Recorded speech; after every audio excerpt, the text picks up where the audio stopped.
Hello and welcome to another thrilling episode of Rust. Today we will be embarking on a new project car. It is a 1976 Lotus Elite. I found it on Facebook Marketplace. The gentleman wanted, I think, about £1,500 for it. I offered him nothing, but I said I would take it away. And to my surprise, he said yes. It's a total mess, but it was free. So I thought, I can't go far wrong. Everything is seized. One of the doors isn't attached and the other door is so attached it won't open. The inside looks like a biohazard and it doesn't have an engine or gearbox. Initially, the goal is to get it rolling.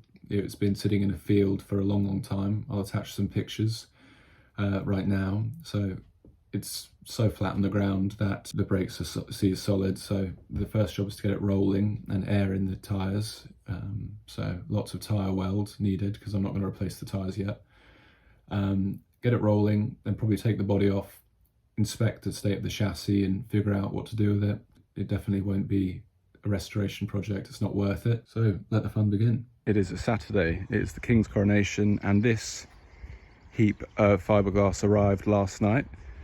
It is a Lotus Elite, and I've just started taking bits out of it and inspecting it. I've just got it off the ground, everything is seized. What a fucking mess.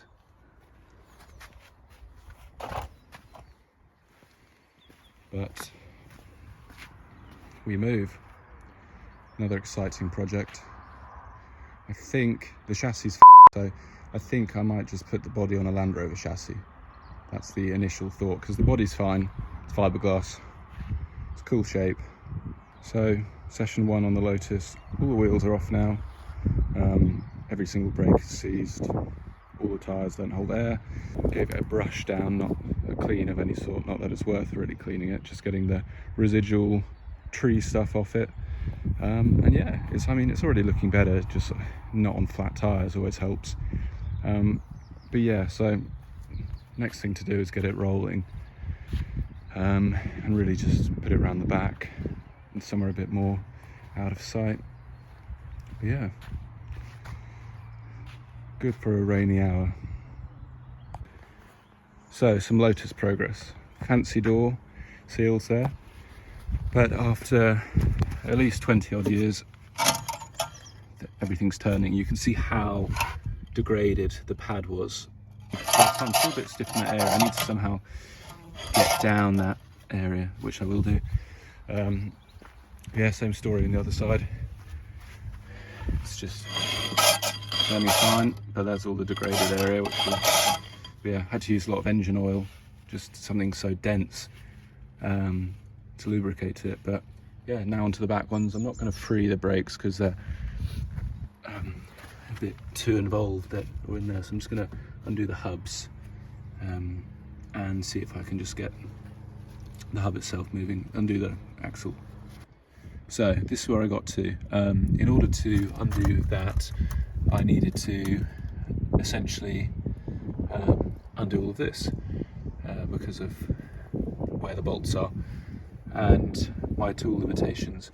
So I'm having to drop all of this and then I'll have to reassemble all of it once that's off. But yeah, hopefully that will then get us rolling once I've done both sides. So the jam door I've folded down I've folded the outer skin down to try and attack the latch. See, as you can see, I don't really care what's going on here because it's all I'm just trying to open it. So crowbar.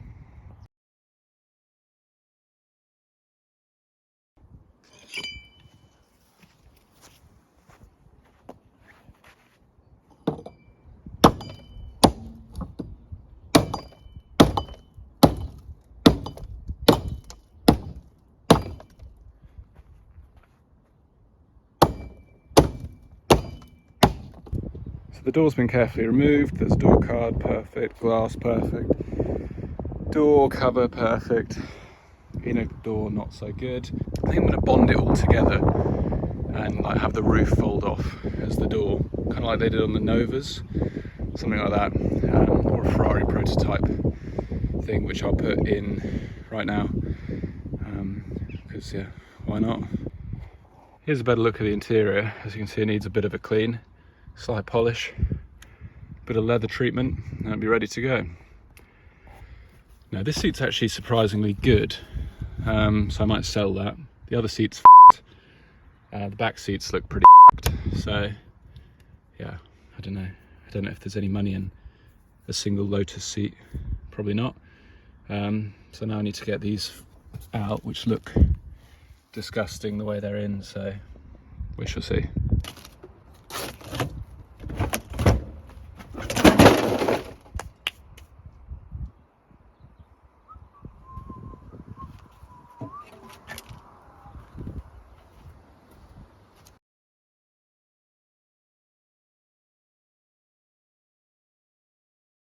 Just found a tax disc from 1979.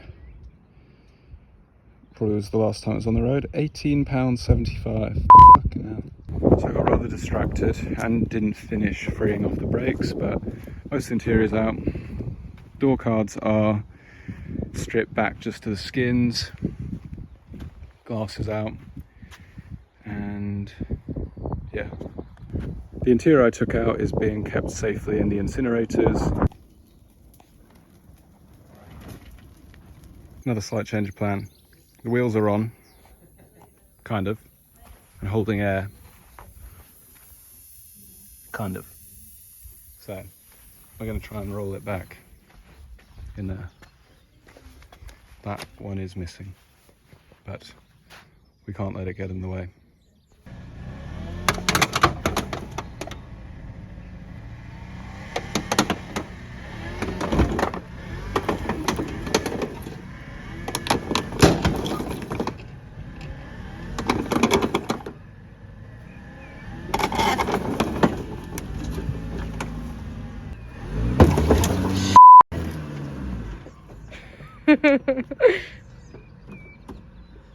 Something broke off, my love. And the tire is so on the wonk. What the what did you do? Don't know. Is that what you wanted? Well, I would like it a bit further back. Yeah. It's starting to dig in. Yeah. Yeah, fuck it, give it a yank. It's a wizard's sleeve, isn't it? What is the problem? Exactly. Well, after that ordeal, I've got it back up off the ground. On these, no issues there. Just put the wheel back on and try a new way of dragging it around the back. Front wheels turned quite nicely after watching that video though, so I'm quite happy about that. Yeah, maybe use the loader, the tractor loader just over there, to lift the car up somehow. We'll see. Like I mentioned at the beginning of the video, I wanted to inspect the chassis, but I'm not really too concerned about it. I was semi-jesting about the Land Rover chassis, but I might do it, I don't know. But I'm more thinking about either going fastback with this or convertible, so chopping the roof here. Obviously it doesn't really matter because it's a fiberglass car and the chassis is what's responsible for the structure or rigidity primarily. So I might do that, might go fastback with it, not quite sure. Either way though, it's going to need a new chassis, whether it's a Lotus chassis or a Land Rover chassis, doesn't matter, they're both cheap enough, especially the Lotus ones. So we shall see. Some of the fun things growing in the back. Yuck. So probably the last update for today. I took everything out of the interior again and made a pile of more useless stuff. I took the fuel tank out, which now resides just there. There was a bit of a mishap with the back window. It was already cracked and everything, so I don't really mind. It's looking more and more like the convertible option is the way, just with the general kind of structure of the car. It would have been cool to incorporate that window like they do on the Ferraris, but it would need to be moved up a lot. So I think the easiest option is to go for a convertible. So that is that for the first episode on the Lotus Elite. It's been a hassle working on this car already because everything's so rusty. every bolt just spins, or gets rounded off. And sitting in a field for that long, it has really taken its toll in just how not just the future of the car, but just how easy it is to work on. So if some of my efforts seemed a bit heavy-handed, it's because I'm really not concerned about the mechanical side at all, because I've established that I'll definitely need a new chassis of some sort, which is no big problem. As mentioned, even if I go with the Lotus chassis, you can get a fairly complete, far better Elite for like £2,000. So if it gets to that point, then we'll do that, or other chassis routes. But it's more just a project about having fun with the design side of it. So, either chopping the roof off or doing something like a fastback. But we'll see. Initially, it's just been trying to strip it down as much as possible and get as far as possible without power tools, which in next episode, we'll have power tools, we'll have power again at the premises. So that should speed things along a lot, and it will mean we can start, cutting the roof off or modifying the roof, depends what option we go with. So yeah, that's a wrap for this week. I hope you enjoyed. Please like, comment, subscribe. Let me know what you think we should do with it. And yeah, thanks for watching.